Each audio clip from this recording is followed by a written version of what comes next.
India का सबसे बड़ा सेक्स स्कैंडल प्रज्वल रेवन्ना का पूरा खुलासा।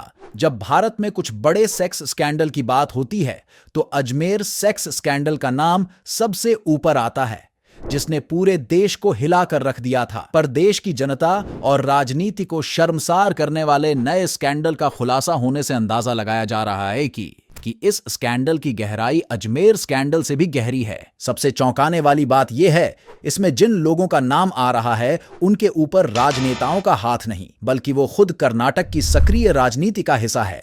जी हां, हम बात कर रहे हैं जनता दल सेक्युलर JDS के टिकट पर लोकसभा सांसद प्रज्वल रेवन्ना पर यौन शोषण के आरोप की, जिसमें उनके पिता विधायक HD रेवन्ना भी शामिल हैं। प्रज्वल को 2014 के लोकसभा चुनाव में बीजेपी JDS गठबंधन ने उन्हें प्रत्याशी बनाया था। प्रज्वल की पहचान पूर्व प्रधानमंत्री HD देवगौड़ा के पोते और कर्नाटक के पूर्व मुख्यमंत्री HD कुमारस्वामी के भतीजे के तौर पर भी की जाती है। रेवन्ना के ऐसे कई वीडियो वायरल होने के बाद से सियासी मंच पर खलबली मची हुई है। इन वीडियो में प्रज्वल रेवन्ना को साफ तौर पर महिलाओं के साथ देखा जा सकता है और वीडियो की संख्या कोई एक दो नहीं बल्कि हजारों में है।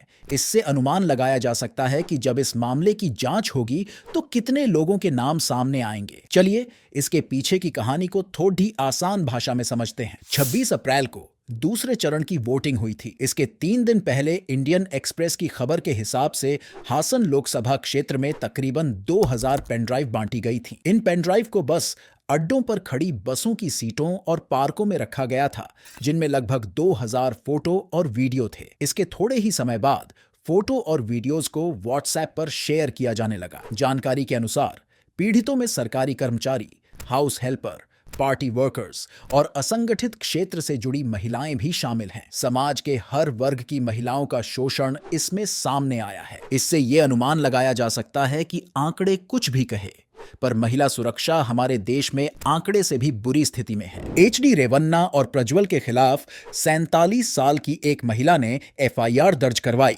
जो रेवन्ना के घर में खाना बनाती थी। इंडिया टुडे की रिपोर्ट के अनुसार महिला ने खुलासा किया कि रेवन्ना की पत्नी भवानी उनकी रिश्तेदार हैं और वे रेवन्ना के घर में हाउस हेल्पर के तौर पर काम करती थीं। महिला ने बताया कि कुछ महीने काम करने के बाद रेवन्ना ने उन्हें परेशान करना शुरू कर दिया था। उसका कहना था कि जब पत्नी बाहर होती तो रेवन्ना किसी न किसी बहाने से उन्हें कमरे में बुलाते और गलत तरीके से छूने लगते। रेवन्ना का इतना डर था कि वो स्टोर रूम में छिप जाती थीं। उन्होंने आरोप लगाया कि प्रज्वल उनकी बेटी को वीडियो कॉल करके अश्लील बातें भी करते थे। साथ ही महिला ने प्रज्वल पर 2019 से 2022 तक यौन शोषण करने का आरोप लगाया है। महिला की शिकायत के आधार पर पुलिस ने धारा 354A, 354D, 506 और 509 में मामला दर्ज किया है। 27 अप्रैल को हुई वोटिंग के तुरंत बाद ही रेवन्ना जर्मनी चले गए हैं। उनके देश छोड़कर जाने पर सवाल यह भी उठ रहा है कि क्या उनको देश से भगाने में वर्तमान कर्नाटक सरकार का हाथ है। कर्नाटक के मुख्यमंत्री सिद्धारमैया ने मामले की जांच के आदेश दिए हैं। पूर्व मुख्यमंत्री HD कुमारस्वामी ने इस संपूर्ण विवाद से अपना नाम अलग करते हुए कहा, अगर रेवन्ना दूसरे देश गए हैं तो सरकार उन्हें वापस लाएगी, इससे पार्टी का कोई लेना देना नहीं है। उन्होंने बताया, चाहे वो हों या फिर HD देवगौड़ा, उन्होंने हमेशा महिलाओं का सम्मान किया है और उनकी हर समस्याओं का समाधान करने की कोशिश की है।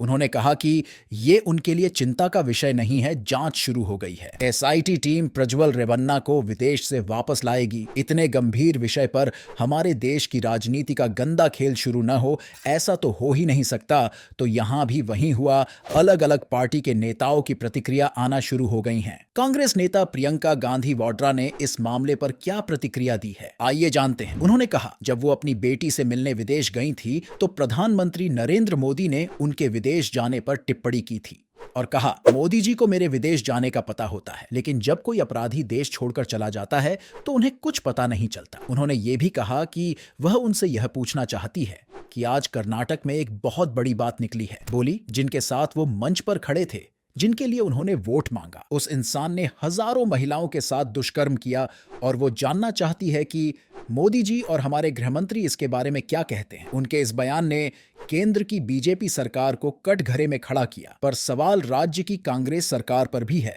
कि उन्हें मामले का पता होने के बावजूद रेवन्ना की भागने में मदद की। इसके बाद सोमवार 29 अप्रैल की दोपहर कांग्रेस की ओर से सुप्रिया श्रीनेत ने इस मामले पर प्रेस कॉन्फ्रेंस की, जिसमें उन्होंने बताया कि प्रज्वल रेवन्ना ने सैकड़ों महिलाओं का जीवन बर्बाद किया और देश छोड़कर भाग गया। उन्होंने प्रज्वल रेवन्ना की कुछ तस्वीरें दिखाते हुए कहा, गले में पटका डाले हुए भारतीय जनता पार्टी का यह तस्वीर प्रज्वल रेवन्ना की है। यहां मंच पर मोदी जी के साथ प्रज्वल रेवन्ना हासन से सांसद हैं। यह देखिए, ये मोदी जी के वृहद परिवार का हिस्सा है और यह पूर्व प्रधानमंत्री एचडी देवगौड़ा जी के पोते हैं। उन्होंने बताया कि यह फोटो 14 अप्रैल की है। यह जेडीएस से सांसद हैं और हासन से बीजेपी और जेडीएस के साझा उम्मीदवार हैं। 2 हफ्ते पहले जब मोदी के साथ मंच साझा कर रहे थे और मैसूरू में तो उनकी खूब तारीफ की गई थी, उनकी पीठ ठोकी थी और उनके लिए वोट मांगा था। ये उनके शब्द थे। इस मामले पर एचडी रेवन्ना ने क्या बयान दिया, आइए जानते हैं। एचडी रेवन्ना ने कहा कि वे डर कर भागे नहीं हैं। रिपोर्ट्स के मुताबिक जेडीएस के विधायक शरणा गौड़ा ने एसडी देवगौड़ा को लेटर लिखकर प्रज्वल रेवन्ना को पार्टी से निष्कासित करने की अपील की है, क्योंकि उनका मानना है कि जेडीएस पार्टी को प्रज्वल रेवन्ना के कारण शर्मिंदगी का सामना करना पड़ रहा है। बीजेपी नेता देवराज गौड़ा ने पिछले साल दिसंबर में प्रदेश अध्यक्ष बीवाई विजेंद्र को पत्र लिखा था, जिसमें उन्होंने पत्र में लिखा कि प्रज्वल रेवन्ना सहित एचडी देवगौड़ा परिवार के कई नेताओं के खिलाफ गंभीर आरोप हैं। उन्होंने बताया कि उन्हें एक पेन ड्राइव मिली थी, जिसमें महिलाओं के साथ सरकारी अधिकारियों की 2009-76 वीडियो थे, जिसमें वो आपत्तिजनक स्थिति में थे। उन्हें ब्लैकमेल करने के लिए इन वीडियो का इस्तेमाल किया जा रहा था। हमें उम्मीद है कि यह वीडियो जानकारीपूर्ण रहा होगा। आपका समय और ध्यान देने के लिए आपका बहुत बहुत धन्यवाद। इससे जुड़ी और जानकारी के लिए हमारे चैनल को सब्सक्राइब करें। धन्यवाद।